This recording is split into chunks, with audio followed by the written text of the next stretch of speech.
AFC Offensive Player of the Week for the past week for the Steelers game. Does something like that really do anything for you? Is it cool, or what were your thoughts when you first got that award? It was pretty cool, but still got to go out there every week and prove it again. So, I mean, it's a cool award, but I don't get overhyped for it. We're not sure if Sauce is going to play. Watch him. What stands out about his game? What makes him special? Real handsy corner. One of the most handsy corners I've seen in the league. Always gets his hands on as a receiver at the line. So that's how he plays the best. Does that excite you when you see that kind of thing on tape, or you know it could be a physical matchup? No. I wouldn't say it's exciting, just like preparing for a handsy corner. Not all corners play like that, you know what I'm saying? What's it been like getting just additional time with Flacco in practice? Kind of have you sensed the difference now that he's been here a little bit longer? Y'all are a normal week. Finally, has that made a big impact for you? Honestly, it's starting to feel like he's been here. I mean, he still calls the plays how he calls the plays sometimes. He might mess it up every here and there, but honestly, it still feels not comfortable in a huddle with him, hearing the plays. Feels like he's been here before. What's it feel like to know y'all are a game away from being back to 500 after having that rough stretch just a few weeks ago? That's what we want. To be honest, I don't know nothing about the 500 or nothing like that, but I mean, we want to win the next game, win the next two games, but we got to focus on the first one first. Do you think Joe's injury puts you on a track to being a leader? I mean, you were emerging as a leader, but his injury fast track it, put you in a spot where maybe you didn't think you'd be? Yes. In what ways? Just being more vocal and really just doing everything right. I feel like I've always did majority of the things right here, but when Joe's not here, majority of the guys look at me now. Then when Joe's here, everybody look at Joe and ask Joe stuff. So it just I have a big say so, and the guys respect my opinion. With Flacco coming in, and you really have to kind of help the guy, did that accelerate it too? What you mean help him? You know, you have to help him with the playbook. You got to help him. You know, I mean, it depends. It depends, because if we get a long play call, then he might mess up. He might say it backwards, or he might say it in a different way, but we still know what he's trying to say. We don't correct him, but we just go out there and line up in the right formation. As long as he gets us to play in some type of form that we know it, then I think we'll be fine. When you talk about being vocal, being more vocal, you're talking about, is that like holding guys accountable, or is that just being encouraging? Like what type All of of the above, everything. Everything that comes with being vocal. You know what I'm saying? I gotta small things like practice. You know what I'm saying? If one of the receivers messing up or they ran something wrong, I'm gonna speak up and let them know.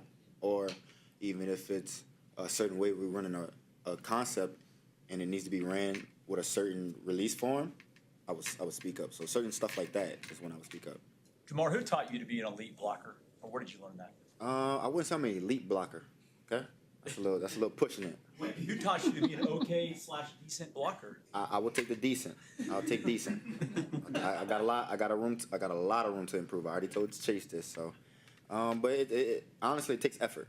You know what I'm saying? You look at Riser from the last game.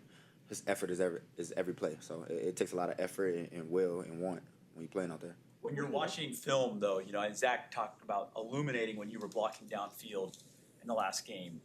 Do you get just as excited when a coach calls out like how well you blocked versus maybe a good play call for a touchdown? It's really rare when they do that, though. You know what I'm saying? It's rare Zach puts me on spot and say, "Good job blocking." But it's just cool. I don't know. I find it funny when he does that sometimes.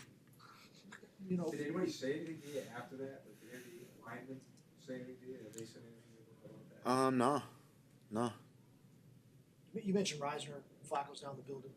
Is there stuff that you gain from how these guys have operated as pros in the league that you kind of picked up and you'd like to incorporate in how you want to, go about your career when it's all said and done? Like, are there things that they do that you kind of have noticed and you like and want to incorporate? From other players on the team? No, from those from some of the vets, like Reisner and Flacco, some guys who've been around the league for a while. It's a little harder when they play a different position. You know what I'm saying? Because around that time, I'm mostly asking them life questions. You know what I'm saying? They didn't been there. They didn't seen a lot. If I want to talk to a veteran to help me, I mean, Flacco could still help me, but I feel like I want to talk to more of a receiver veteran to give me more of an aspect on what I want to know. Well, the live questions, I mean, it's still applicable. Like, are there things that you want to, like, what are you picking their brains about in terms of, what they've done, what they've experienced? I mean, earlier today I asked Flacco something just like about his kids, you know what I'm saying? But nothing really much. I don't really ask Flacco too much of stuff like that. Did you see yesterday his clip that went viral about going to a restaurant and sitting by himself and how? Okay, well, No, I'm not on social media. I'm not gonna lie. have you done that? Gone to a restaurant by yourself and just been able to take a breath? By myself? Or, yeah, you had that phase of like. Of course not. I would never go eat by myself. Why not? I could do that at home. If you walked into a restaurant and you saw Joe Flacco sitting there by himself, would you join him or just be like? I would tell him, bro, we gotta go get in the back room or something. You don't need to be in the front, you know? Jamar, what's the biggest number of catches you think you could get in a game? 26. I mean, I left a lot out there. If I'm being honest, I left a lot out there. But I doubt I'm really gonna get 26 though. But probably like 17, 18. You don't think you can get 20? Yeah. I mean, the sky's the limit. At the end of the day, the sky's always the limit. But it's not gonna be easy. I'll tell you that. Like, I don't want Bubbles as 5 catches, 10 catches. You know. So. Is it on the mirror? Yeah. Do you have something like that in the mirror? Like No. goal? No more goals are up. No more? Super Bowl. That's it. That's it. What about this falls in line with the Jets defensive coordinator was talking about you, and you said already on the track to be a Hall of Famer. Is that a goal of yours? To be a Hall of Famer? 100%, yeah. Yeah, but I can't talk about it. I gotta let my work do the talking, you know? Do you have Super Bowl written up on a sticky note? Yes. And that's the only one? Only one. What do you make of Garrett Wilson's game? Of Gary Wilson's? Yeah. He reminds me of Devontae Adams a lot.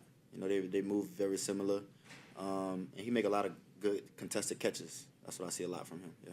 Do you feel like there's a lot of receivers around the league who have the potential to be really good, but maybe just not in situations where they can kind of display their talent? Or do you feel like that's kind of common? I mean, yeah, you could say that about anybody. You know what I'm saying? That's an opinion also, but you can say that about anybody in any organization they play for.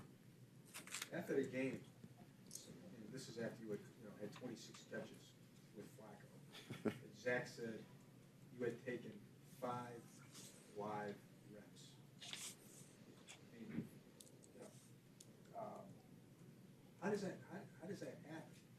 You take 5 live reps with a guy, and he looks like he's been throwing to you forever. How does that happen? That's a Flacco question, 100%. I don't know. He I said, just. well, he just said it was because, great receivers and Higgins and Chase. If you don't Throw to him. I mean, yeah, I don't know. I mean, I would assume he expects us to be open. That's the biggest thing. But like when you do a speed out, right? I mean, that's doesn't that? I mean, that's a training thing, right? Yeah. But you guys must have completed 5 or 6. I don't think we threw one speed out before I caught any speed outs with him, if I'm being honest. What's that? I don't think I've practiced and Right. caught a speed out with him until the game. But you can caught 5 in a game. So how do you do that? I don't know. He's a good quarterback. That's also a good thing. A good quarterback makes the receiver look good. Good receiver makes the quarterback look good. So we just complement each other. He said you didn't. Oh, I'm sorry. No, go. He said you didn't bobble that one. He said you were changing hands. The one on the sideline? Yeah. I was confused. I do it all the time on the catch. I catch it and switch my hand every time, but I don't know. You used to talk to us about individual goals and things that you would put on the sticky note. Now you look at not only that, but other things that we've spoken to you about. You look at it through the lens of, like, what's going to get us to a Super Bowl. What has changed the way you view things? Like, what's changed the lens in which you look at things? Me doing personal accolades didn't get us to the Super Bowl, my rookie year. But I just had a lot of adrenaline wanting to play that year. Not saying that that's the reason why, but it don't do nothing. You know what I'm saying? I just need to be a leader and hold myself accountable and make more plays, but without worrying about the accolades. What do you think is going to be the biggest thing that keeps the offensive success rolling these next couple weeks as you kind of get into the bye?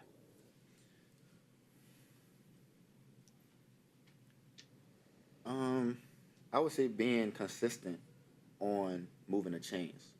That's the biggest thing for us. Being consistent on moving the chains to get us in position to score a touchdown. What does that entail? What is that? How do you what's the biggest? Because Zach talks about that all the time. In your mind, what's the biggest thing about being consistent, getting first downs, and kind of finding a good rhythm offensively? Catching the ball, making one guy miss, drop stepping fast, getting extra 2 yards after contact, 3 yards after contact, stuff like that. What has Joe brought? He's been here for 16 days now. Obviously, your offense has picked up, but how would you describe what he's brought to this locker room and team? From being honest, Joe barely talks in the locker room. He talks more on the field than the locker room. But he just brings the veteran mindset to the game from the quarterback position and knows what he's doing when he sees it. That's the biggest thing, you know. It feels like Joe when he's out there just because Burrow. It feels like Joe Burrow when he's out there just because he knows the cadences, he knows the gap schemes, the blitz schemes, the pickups. So he does a great job on knowing all that. Has anything surprised you about Joe Flacco since you started to work with him? I know it's only been a couple of weeks, but your impressions of him before versus now? I think he just keep amazing me. I never grew up watching Joe Flacco for real. But he keeps continuing to amaze me every day, you know, every week. What does he do? What does he do in that way? Like, why is he like? You don't Everything say he that does, just the way he approaches the game. What are the toughest catches you make? Toughest catches I've made in the NFL. In your mind, what goes into difficult? What goes into it? Really just a lot of hand-eye coordination, and attacking the ball. You know, those are the main two things. Attacking the ball can either draw a flag or make the catch easier. Hand-eye coordination is just, of course, going to make the catch easier and get the defender off you. Do you normally think about making a catch in traffic versus when you're wide open?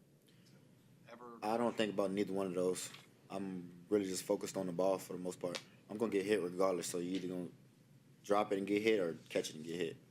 Did you give Flacco a hard time about his reaction on the drop in the game on the field? No, I never even approached him about that, if I'm being honest. And we watched that in the meeting room with the receivers. That was pretty funny. What was the reaction like?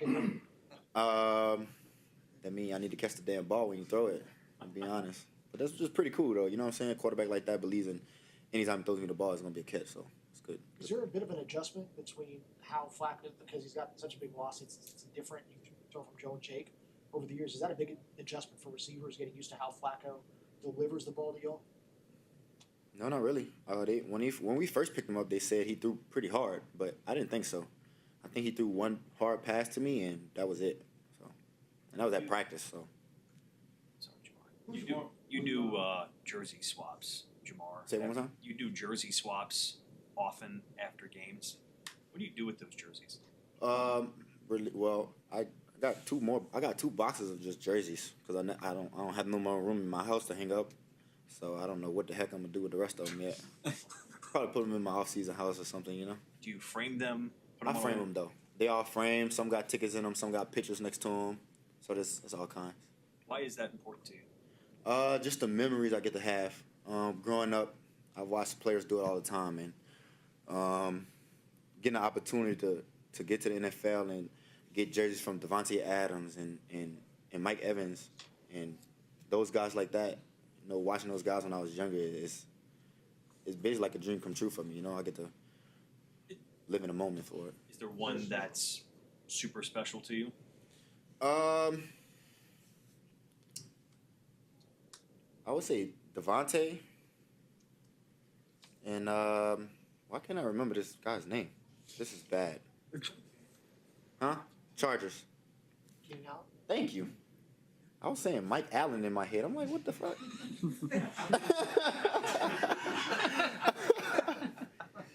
Why Keenan? I always loved his routes. I always watched his routes. I always watched his highlights because of his routes. So vice versa with both of them. Do you guys message each other before the game, or is it just natural after?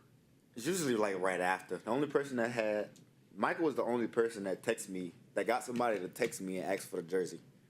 Because he hit me on Instagram and I didn't see it, so that was the only person that ever did that. I'm super curious about this for guys that do jersey swaps, Mhm. especially when you're just pulling it off your back and handing it over. Yeah. Do you wash it before you frame it or anything, or do you like to keep like the grass? Well, you're being funny, okay? So it is dirty, but they spray it with a fabric cleanser. So it's like it's not bleach, but it's spray. So the stains stay there, but the smell goes away. Huh. Okay? Yeah. I had no idea. So the house, I have dirty jerseys, but the house isn't smell, okay? Yeah. It's stained. It's stained though, yeah. Good question though. Glad you cleared that. I thought it was. Leave the windows open. Nah, I got Joe Flacco laughed a little bit yesterday about the fact that his name's Joe and Joe Burrow is Joe. And Yeah. how weird has that been, or funny has that been for you?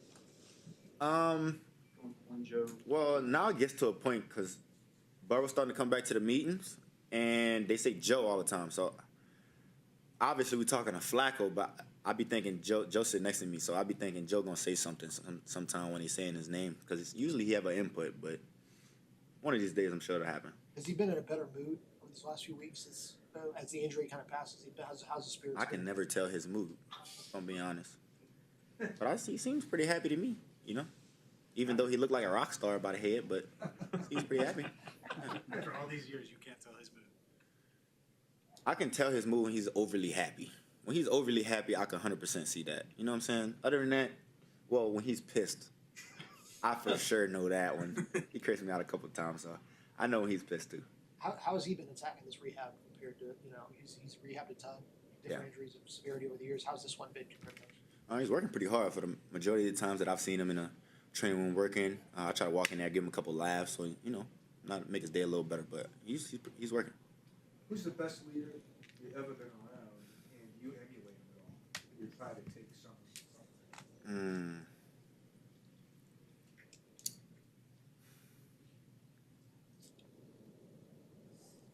That's a good question. I'll probably say like somebody from high school because I've been around Joe my whole life. That's the only guy that was like old enough. TB was here, but TB was TB. Everybody knows TB. And then like college, it was Joe again, and it was like all the guys I knew in high school. So we ended up going to college together. But I would say high school just because of the quarterback that I had. He was always holding accountability for me. Always, even when I was a freshman and a sophomore, always making sure I was on top of everything. And even in high school, I used to be late for meetings, so he used to chew me out as a quarterback. So Chase Forkey was one of the guys I'd say. So did that get you out? Did that break you with the habit? No, I was late a couple times when I got to the NFL, but I eventually grew out of it. I mean, you mature over time, you know. Thanks, Jamar.